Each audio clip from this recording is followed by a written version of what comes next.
mata uku ciki a makarantar nan ko hudu ma wallahi ka so dan uwanka so shi tsakaninka da ka so dan uwanka so shi tsakanin hello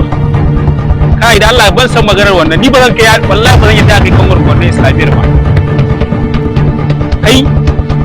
abinda ana gaya mun malamin nan mata uku ciki a makarantar nan ko hudu ma wallahi kai hello Allah karka jaya ni zan kira ka kaga wani ustaz ya zo ya yi ku ne irin kuma su yi ma mutane kudin goro ko barin ka shawar kamar ya kudin goro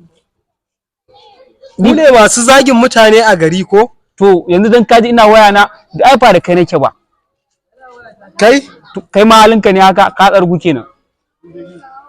me yasa idan za ku yi magana maimakon ku kama sunan wanda ya muku laifi a ba za ku kama ba sai dai ku dinga yi ma mutane kudin goro shi wanda muke wayar da shi ya san da wanda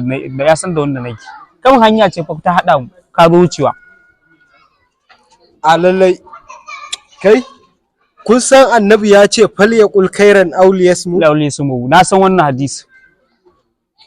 kuma mun taba islamiyyar nan kada ganin da tara gashi da wayoyin kaya abun nan zai mun ma abun nan a taka hauna tsoron Allah a zuciyarki to abu duniya a sani yau haka ne kar ka gani kada gemun nan ko kuma wani abu na maybe Allah dai ya san ko shi Allah da zuciyarki to a dai bu duniya dai a sani nagode amma mu kai